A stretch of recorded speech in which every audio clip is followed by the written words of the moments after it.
So, part 3 of my interview with Arik.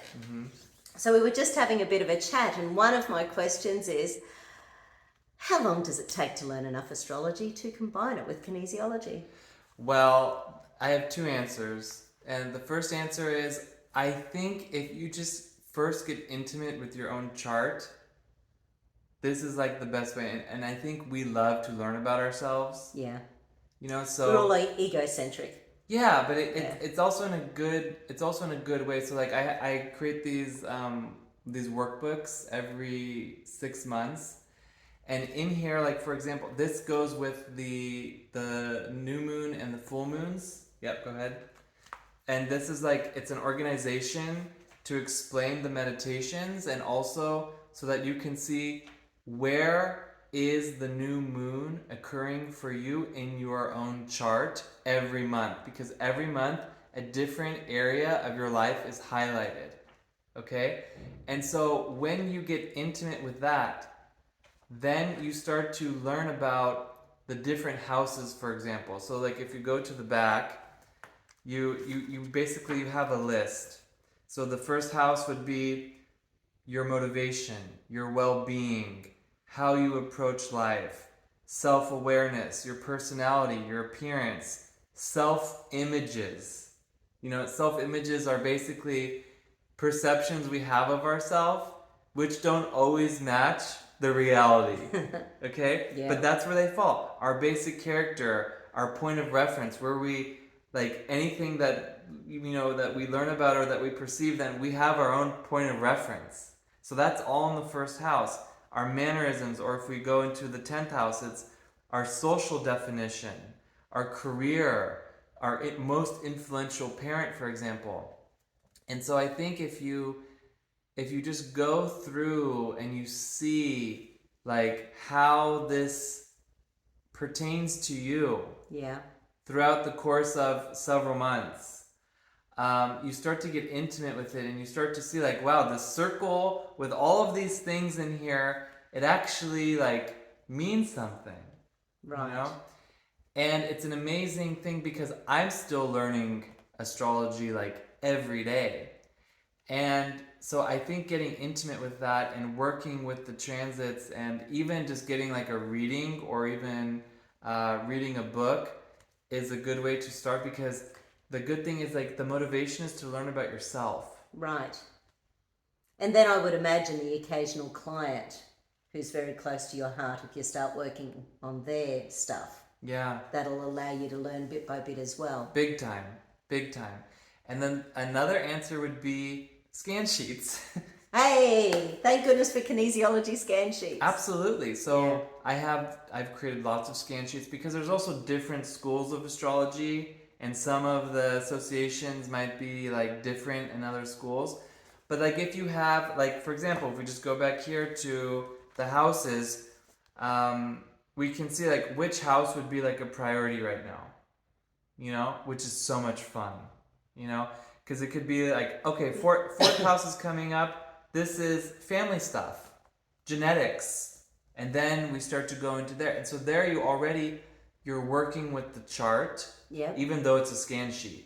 But it's still, that scan sheet represents something within the person. Awesome. It's more than just a piece of paper, than like, you see where you're going. Oh, And then, for example, you go fourth house, and then you can say, oh, but there's something in that house. Like you print out the chart, for example, and then you see there's something in that house. What does that mean? And then you say, oh, wow, this is like the moon, for example. And it could be like, okay, how is this intersecting with the fourth house? The moon is our internal self, how we do things. Okay? right. So it could be like, we're doing things with the motivation of some kind of connection with our family.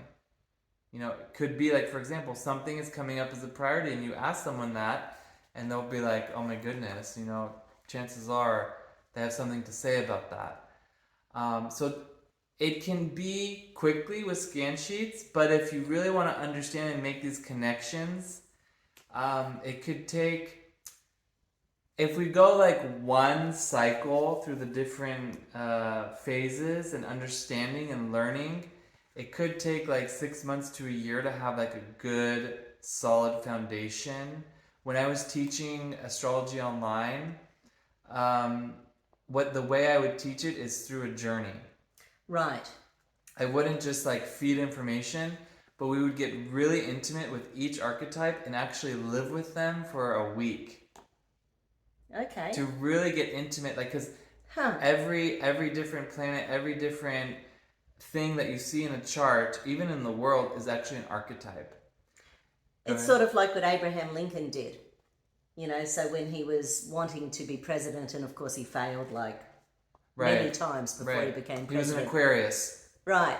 So because he realised that, okay, to be a good president, and I'm obviously not doing a good job at the moment, every time he failed, he would spend, I can't remember how long, but he would go, okay, I don't like babies, so I'm going to work with babies for the next month or 6 months or something. I don't like old people, I'll spend, you know, so he would really focus on an individual group of people and just really nut out, working out what to love about people and their growths and strengths and things like that.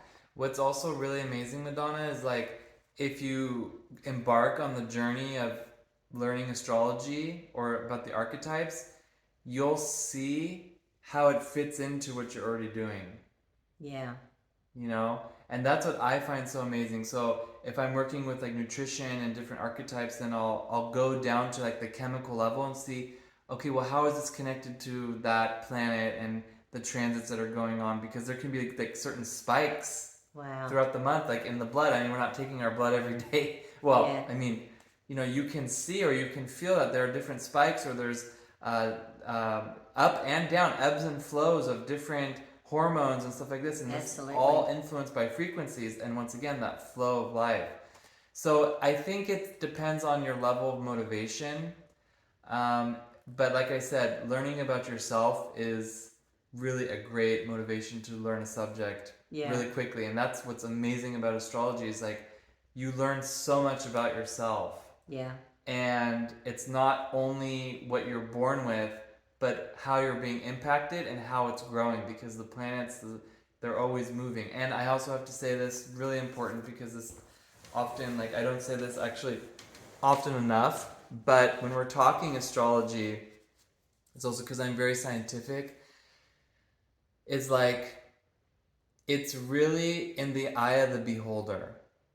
Okay, so I've had long discussions about this, and even if you're a stargazer, in the sense that you just like to go and look at stars, like with the telescope, those constellations, every constellation is man-made.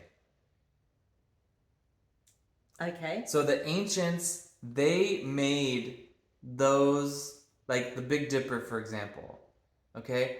Those stars, it's not like on a 2D tapestry. They are like billions of light years apart. And from our perspective on Earth, it just looks like, you know, a screen. Yes. But it's not. You know, they are like, a star can be here and it can be here, but from our perspective, it looks like 2D. That's why you'll see one star is more faint than another. If it's like, okay, let's not consider light pollution and clouds and stuff like that, okay? But they are like this. And we mapped out all these different constellations, and they've just been there. But you know, we accept them as there. As soon as you see it, it's kind of hard to unsee it. Right? So there's the Big Dipper. You have different constellations in the southern hemisphere than we have in the northern hemisphere. But we ascribed and described these constellations. Right? So when we're talking zodiac, these are also constellations, and they only represent the archetypes, because technically these stars that make up these constellations have burned out like millions of years ago. Like, you know, they don't even exist, right? But we still work with them because they're in the eye of the beholder. They are the archetypes that represent within it. So we use these systems, and because it's such a strong kind of system that's been existing throughout the ages, it still has meaning for us in the same way that we abide by time. You know, like I said, with the sunrise and the sunset, the sun's not really moving. We're just rotating, but we're basing our whole time of day, how we're using our time, based on when we have daylight and when we don't have daylight. Okay? And that's measurable. That's measurable. With the constellations, they are measurable just because what we have already established. And this is going into the Heisenberg principle, like where you have to observe something in order for it to exist. But you have to imagine there's a consensus that the zodiac exists, and then of course NASA is able then to calculate when a certain planet will be in a certain position, and the backdrop is there. So this is all understood as like a spiritual archetypal system that then integrates into our body. So I have to say that because sometimes with like skeptics, they talk about, oh, just even silly things like we talked about Pluto's not a planet, or there's a 13th sign. All of these things come up, but that's not part of the system. Right. That's not part of the system. And when you're in a system, it needs to work in that way. Otherwise, it's no longer a system. Right? So this is a really important thing to understand. Is like when you're not really worshiping the stars, or because it's like that. That's how we can hack it, because we can adjust our perception, but we have to first become aware of it, even what we are dealing with. And so I had to add that in because it's kind of an interesting concept. That's so cool. Yeah. And and the fact that you just integrated in, or kinesiology has been integrated into your astrology so beautifully.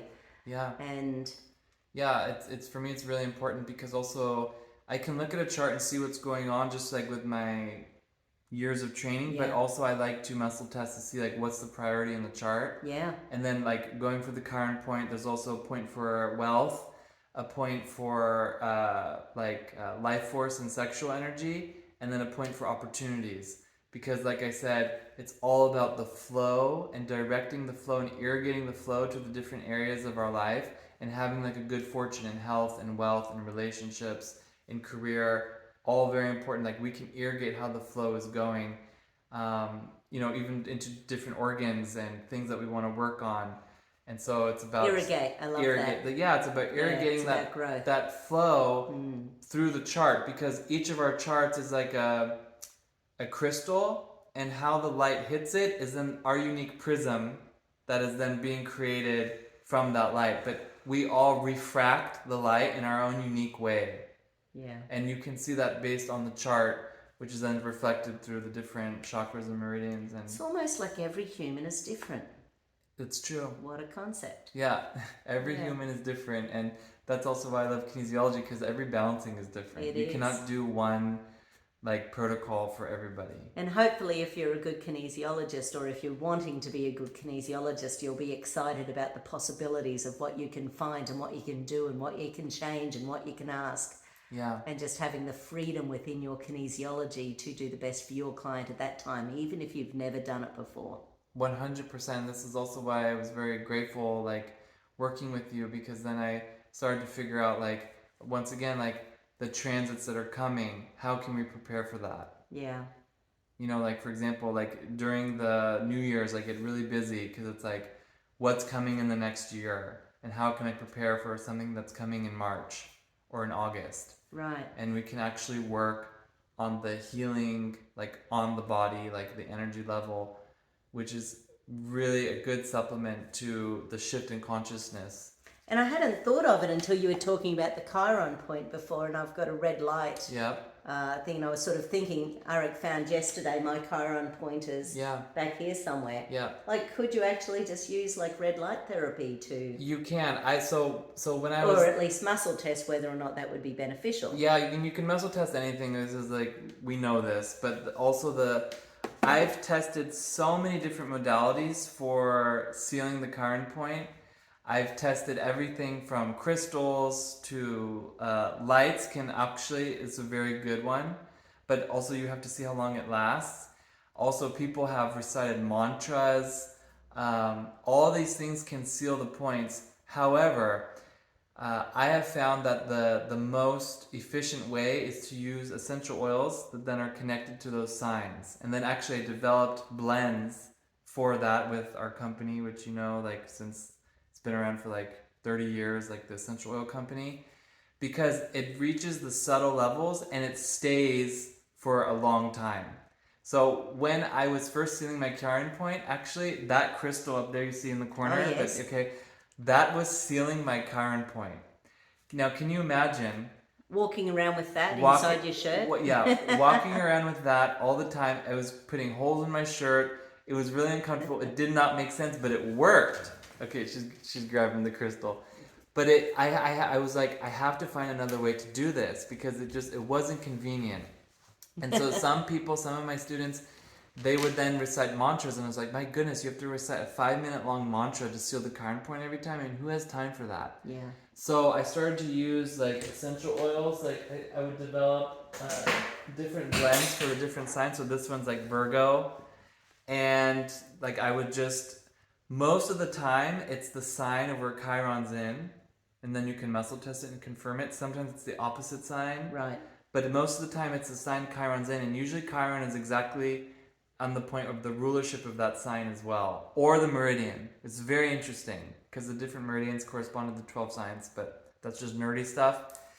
And I like to use it because then you just if you've never used essentials before, but then you have it, it's very subtle, it reaches all levels, physical, mental, emotional, and spiritual, and then you just put it on, and then you just say the affirmation, which breathe it into your amygdala. That's right. Health is good, or depending on where it is in your chart, it can be like health is being, health is service, health is control. It depends on where Chiron is in your chart based on, again, those house placements. And then you can muscle test it, but then it lasts for hours, and it's like brushing your teeth. You're going to want to do it every day because you want to seal that all the time. So, like I said, it's like brushing your teeth. And it's stopping the release of energy that isn't, no, not the release, It prevents the healing energy from leaking out. Right. And it corrects old wounds that also, maybe where there was indulgence going on in that area. Because a lot of time indulgence can make us weak. So where we have Chiron in our chart is representing an area where we have indulged, either in this life or in past life. And when you heal that indulgence, then you keep the healing energy inside. And all the 4 points do that. Like it prevents the leaking of wealth, the leaking of sexual energy, which actually happens a lot, even if you just look at an advertisement, like, sex sells, but it can also just, because there's a lot of energies out there that pull this energy from you. So there's like a lot of energy vampires that then target different things. And then opportunities as well, which is a different point.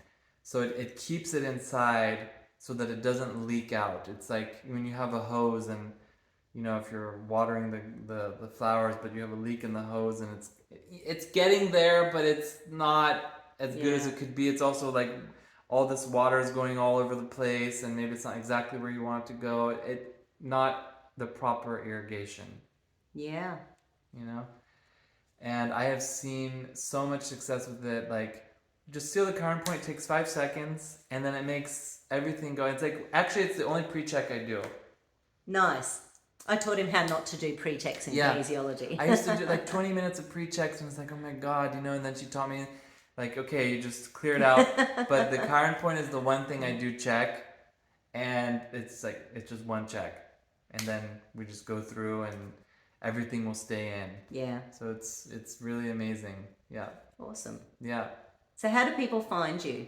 You can find me on zodiachacks.com, rxander.com, social media, Google. Yeah. Like I said, I do 3 monthly guided meditations, sun, moon, and solar ingression. And then I do online balancings, remote balancings. Actually, I gave a big talk on how to do remote balancings at a kinesiology conference. Beautiful. Because I also explained how it works with superstring theory. Would you like to elaborate? Yeah. Actually, I was thinking. The only time I've ever heard of superstring is in that TV show Numbers with that guy Charlie, who was a maths genius. Right. Superstring theory. So- Only time I've ever heard it. So superstring theory is the science's closest way of describing the nature of reality. So basically we have 10 dimensions, okay? And these 10 dimensions, of course, correspond to the 10 planets, Oh, okay? right. And so we have these 10 different dimensions. And when we're doing a remote, I don't like to call it distance healing because the word distance creates distance even Yeah, in nice. space. So I call it remote. I've been saying etheric. Perfect. Etheric, Yeah. that's perfect because it works through these 10 dimensions, which are the superstring theory, because from there you can access anybody, anywhere, and any time and place on Earth or anywhere, technically. So I gave this in-depth talk. I was thinking of recreating it and just putting it online so that people understand. I actually wrote an article. You can read it on my blog, rxander.com. It's all there. But basically, through superstring theory, through the metaphysical, is how then we create the bridge through the chakras, also like what I call the rainbow bridge, and through that refraction that I was talking about, and you can access, and then you can surrogate through either like a Mr. New or an assistant, or through yourself. Right. And we were talking about that yesterday. Then you are the surrogate and also the facilitator. Right. So with superstring theory, science is the closest, most accurate way to describe the nature of our reality, which is 10 dimensions.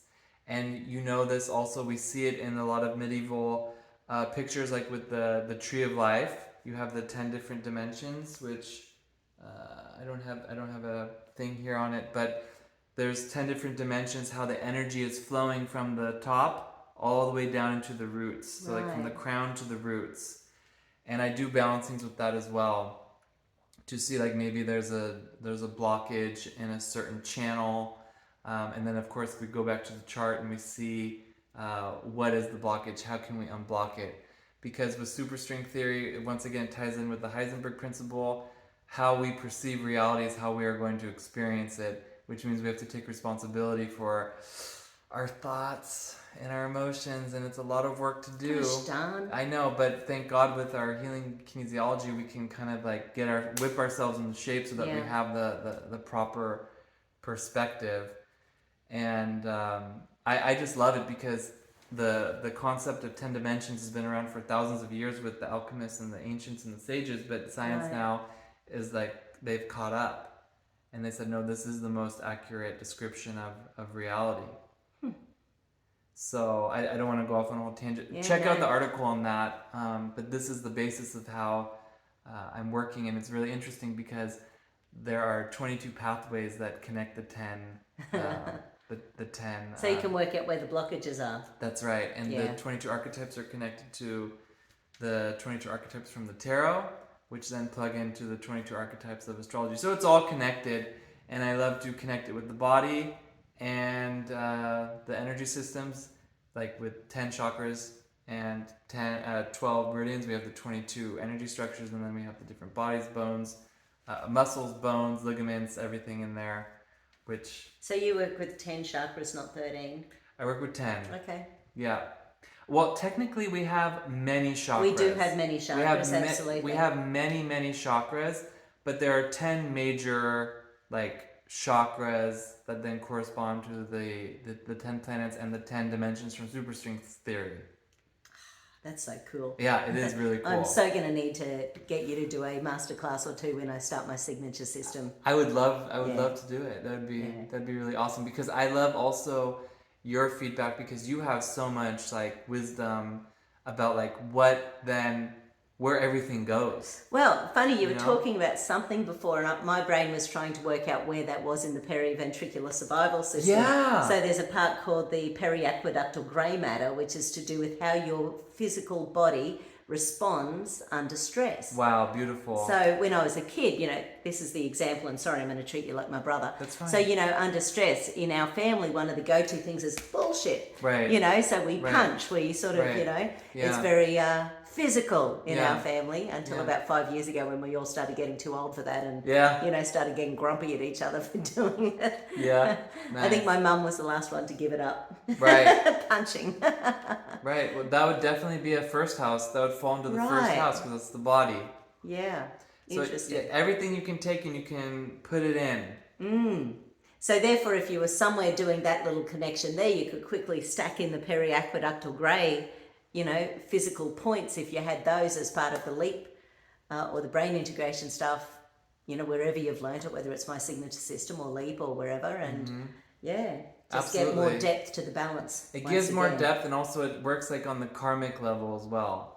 Because I think it's really important to like put out the fires. Yeah. But then also just see like why is this part of my flow?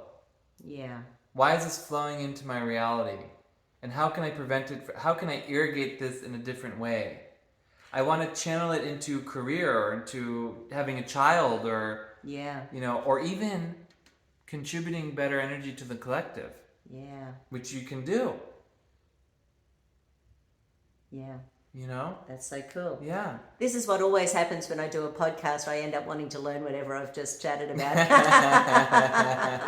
Well, I love to teach because it's like, that's how you learn the best also. Yeah. So. No, that's so cool. And that's what I found, with these groups, because I've got some really good kinesiologists in there. And one of the guys recently, he's from Maui Nice. in Hawaii. And so he's been helping with all the people Of course. in Lahaina. Yeah. And his heart, he gave up kinesiologists because he took on so much energy from his clients that he couldn't do it.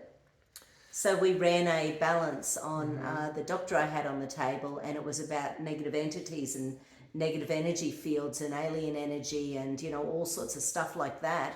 And there was a lot going on that we sort of cleared, and afterwards I saw the look on his face and I said to him, you look like you're, canary in a coal mine. Yeah. And he said, well, this is why I gave up kinesiology. Wow, this is really interesting. I have two things to say to that. One thing is, you can, in astrology, you can have what's called a chart comparison, where you can compare two people's charts for compatibility. Right. And there's one thing that even like Cornell MD, like he talked about, like he was an astrologer, like medical astrologer, because also I studied medical astrology. It's like you can see if there is incompatibility between a client and a healer, or a doctor and a patient. You can actually see that. That doesn't mean that the doctor or the healer or the facilitator is bad. It just means that the flow of energy between them is not optimal. Right. And it's very interesting because it could be sometimes that you're not the right channel for that person, or vice versa. Yeah. So this is... And I'm sure those people will magically just not come back. Yes, and also sometimes I will check before I have a balancing with somebody, and I'll say, oh, I'm so sorry, but, I'm going to have to send you to somebody else, because we're just not compatible, or I have to do something to overcome it, but that's another story. And the other thing I wanted to say is you can also see in a chart if someone is prone to taking on entities. Oh, wow. So I've had so many charts where I said to people, oh my God, you have to turn this part off. Like, you are so sensitive. You're taking on everything. And they're like, oh, my goodness. Some people, like, they never heard of that before, but they can attest They to understand it, though, once you describe it. Yes, that's right. They can attest to the symptoms, and other people are like, oh my God, like, thank you for, like, a lot of times with chart readings, people feel like they then are given the permission, like the confirmation, to understand that that's the way that they are, or that's the way that they've been feeling, so then they can do something different. But I think that maybe it's the case with this guy that he's probably very, like, he can take things on, because for me, personally, I love kinesiology because I don't have to use any psychic energy. Yeah. I love it because, I'm way too psychic for that stuff. When I use kinesiology, I do not have to be psychic. Of course, I feel things like we talked about this earlier. You have to be detached and also connected. But with kinesiology, you do not have to use any of that.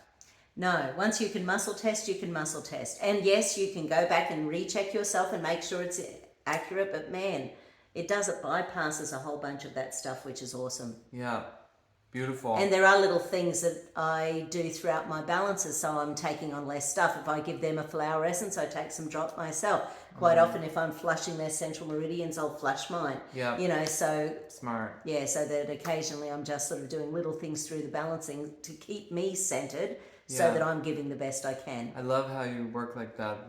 This makes sense because like you're on the journey with them. Yeah.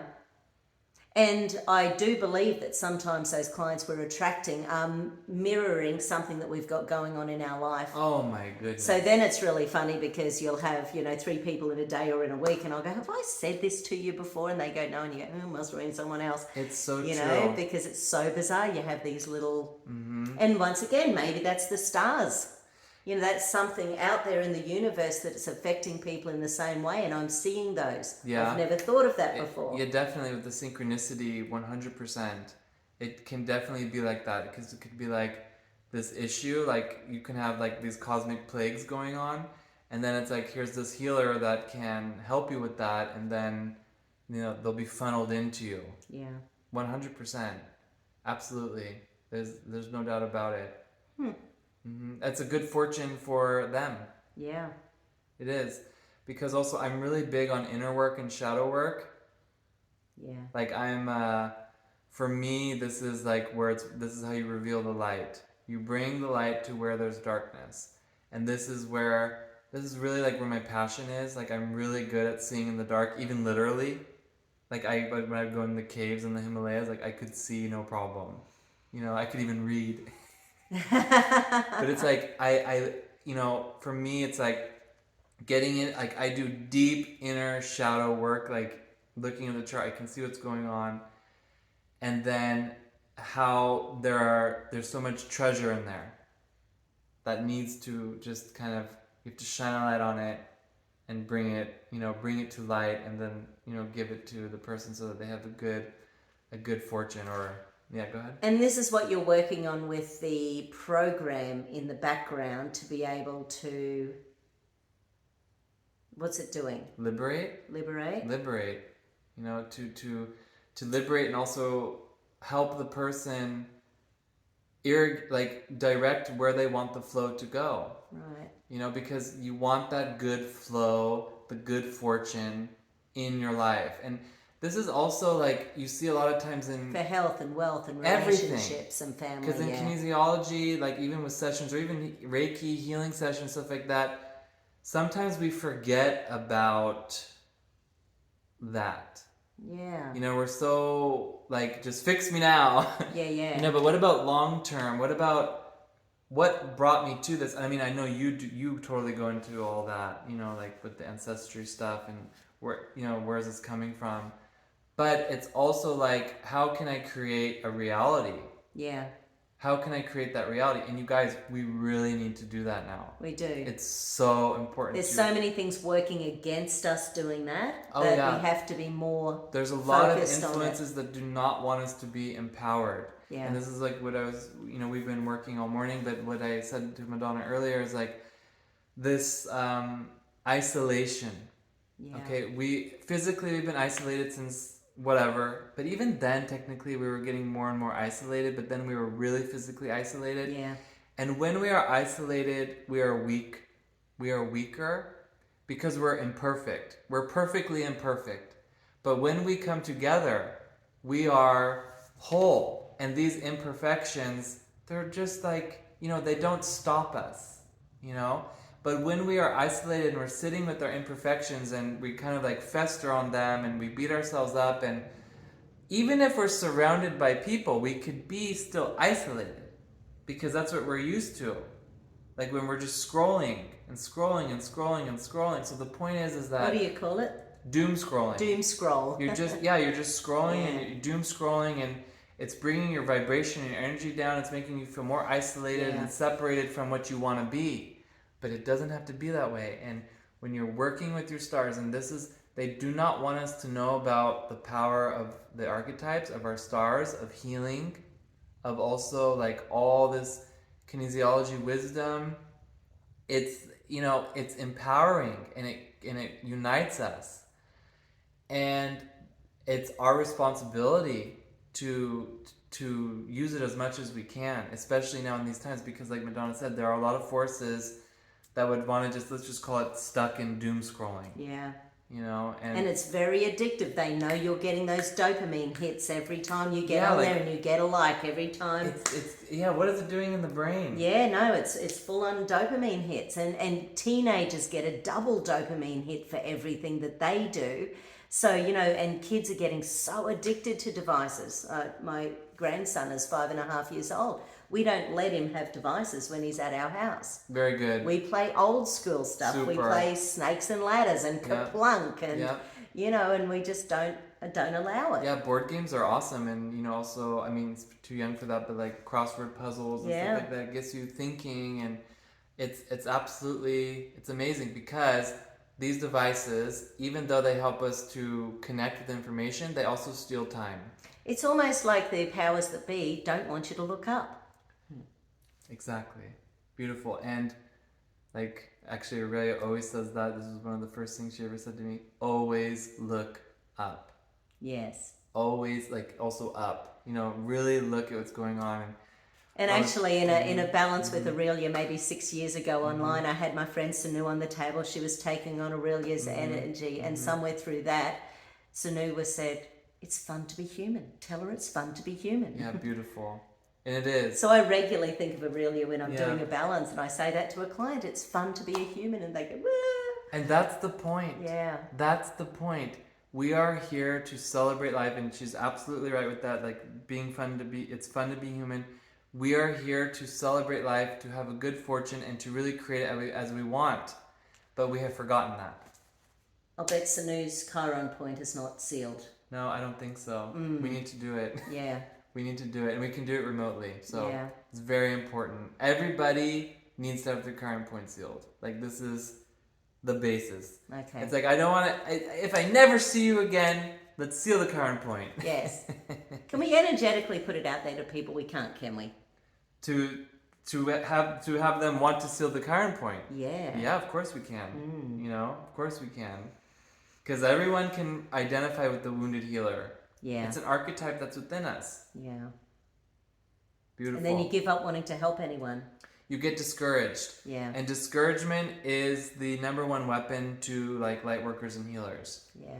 So my advice there is don't look for the effects. Just keep doing what you're doing. Keep pushing it out, because you know, you cannot measure the effects. You have no idea what one 30-second clip from your podcast, how it's going to change someone's life for the better. Absolutely. You have no idea. Even there's entities listening, you know, you have no idea how much it's helping them. So that's why I don't care about shadow banning and all that stuff, because I do know that it is helping, because it's being put out into the field. Yeah.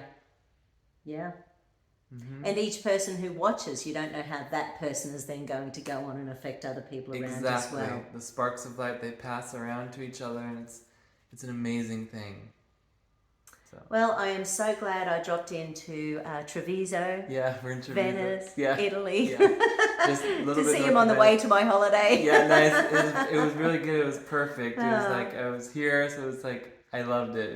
It's always nice to see you in person. Yeah. Yeah. So I think that we'll wrap it up for now, and we'll be running a masterclass.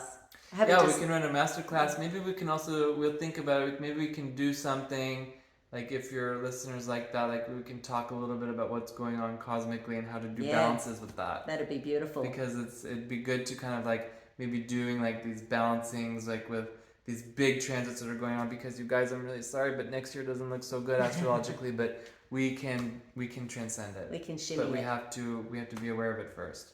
Can you do universal energy balances with astrology? Absolutely. Yeah. Yeah. Yeah. You can do it for countries, cities.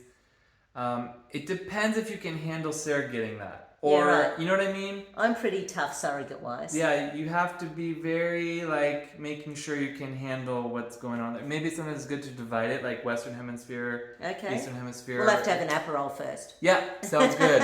Sounds good. Beautiful, everyone. Love you all. Thank you so much. Have a Take good care day. and blessings. Bye.